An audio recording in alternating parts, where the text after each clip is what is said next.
Juan Kapitulo 6, versikulo 35. Si Jesus miingon kanila, "Ako mao ang pan nga naghatag sa kinabuhi. Ang muari kanako dili nagayod gutomon, ug ang mutuo kanako dili nagayod uhawon." Pan sa kinabuhi.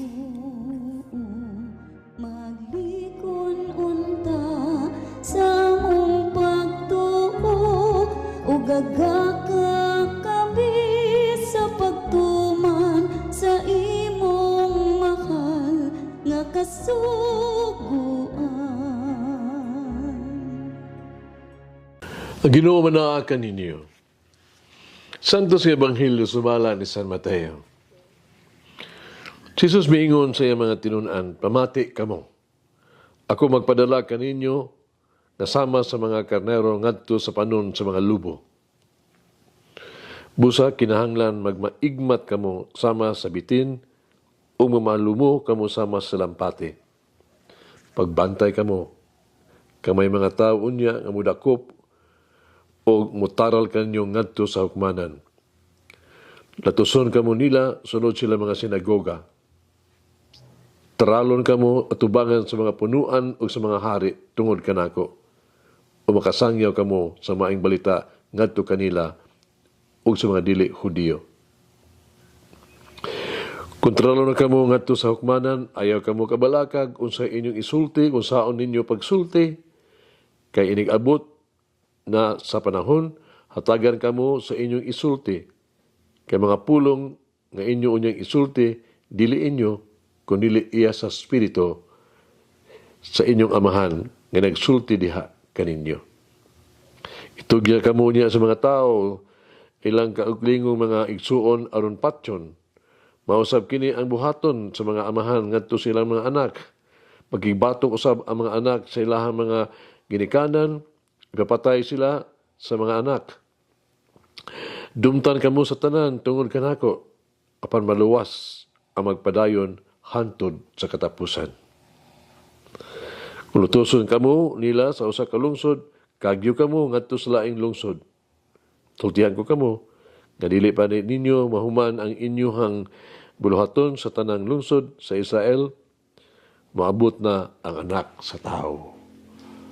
Ang Ebanghelyo sa Ginoo. Pasalamati ang Ginoo, kay siya maayo, ang iyang gugma mulungtad, hangtod sa kahangturan. Pasalamati ang Diyos sa tanang mga Diyos, ang iyang gugma malungtaron. Pasalamati ang Ginoo sa mga Ginoo, ang iyang gugma malungtaron.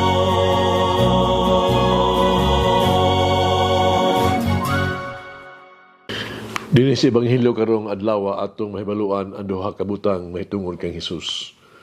Una, atong makita nga ang pagka-matulud-anon na Hesus, wala siya panuko sa pagsulti sa iyang mga tinunan kung unsay ilang mapaabot gikan kaniya.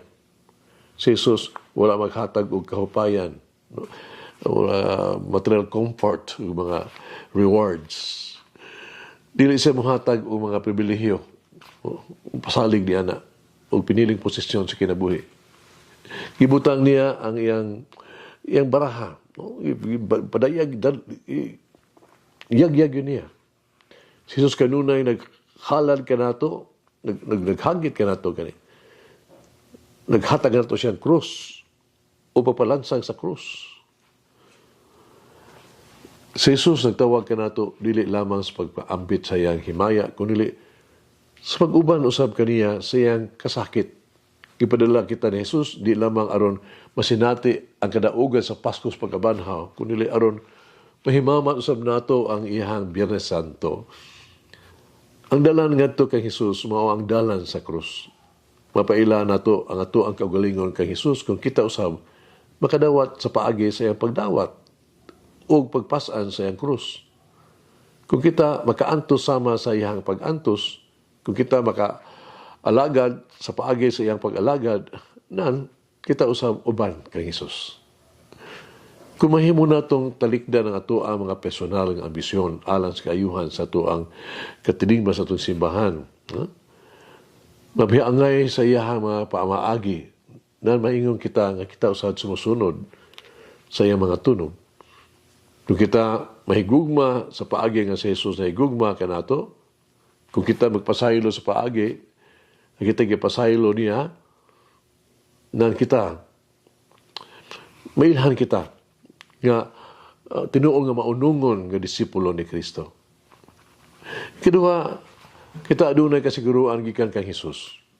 Tiliwala sa mga pag-antos o mga sakripisyo nga kinahanglan natong antuson tungod kaniya, hatagan niya kita sa atong gikinahanglang kusog ug aron kita makalahutay. Grasya. Tiliwala sa mga pagsulay o kalisdanan sa Hesus kanunay nag-uban kanato.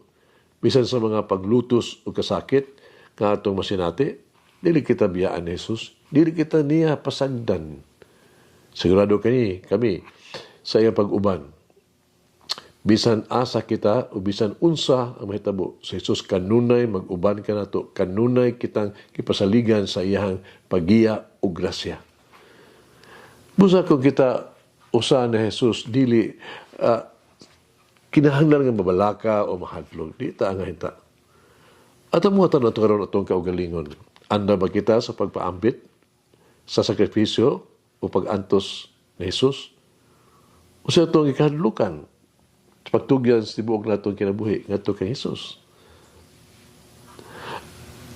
Anda na ba ka na mag-antos alang kay Jesus? Mag-ampo kita. Among mahigugmaong Ginoong Hesus, among maluluyon na manunubos, ikaw ang among kaluwasan. Ikaw lamang amo ang paglaom ng kinabuhi. Miyanhi ako, uban ang mahilulsulon nga kasing-kasing sa pag-ampo alang sa mga nag-antos karon sa imuhang walay kinutuban nga gugma. Ipaya silang kasubo, hupaya sila ilang kasakit. Kuhaa sila ang ilang kasubo, o mga pag-antos, buhiyon unta nimo sila. Buhiyang espiritu, atagi sila sa dugang kusog. Gantihi ang ilahang mga sakripisyo. Kuha among mahigumaong Ginoong Hesus. Itugyan ko sila sa imong tabang. Kupti sila pag-ayo sa imong presensya o gugma. Ipataas sila. Giyahi sila. Aron sila mulahutay. Tuguti nga mabago ang ilaha sa mga hunahuna. Tuguti nga mabago ang ilahang kasing-kasing. Maligon. Na sila, karon kaya nila ang mga paraspunon o problema. Amen. Pumamere, niampo, uban ni kami. Aron kami maligon mo ikagon kaayo, walay kahadlok. Nga musunod, mahalat sa mong kinabuhi alang sa misyon sa imong anak ang kaluwasan. Manangin ang Diyos magagahong sa tanan, Amahan na Espiritu Santo. Amen. May the Lord of the divine mercy bless us all, heal us from all diseases and suffering. Ayun unta niya kita, tanang mga sakit na sa lawas o sa kalag, body and soul. In the name of the Father, the Son, and of the Holy Spirit. Jesus, I trust in you. Amen. Whoever eats the bread of life will never hunger, says the Lord. Kay galaan inyong nabati ang pagpaambit ug hamubong pamalandong sa pulong sa Dios pinaagi sa tulumanon, pan sa kinabuhi nga gidumala ni Monsignor Daddy Silva. Hangtod na usab sa sunod higayon, daghang salamat. The bread of life.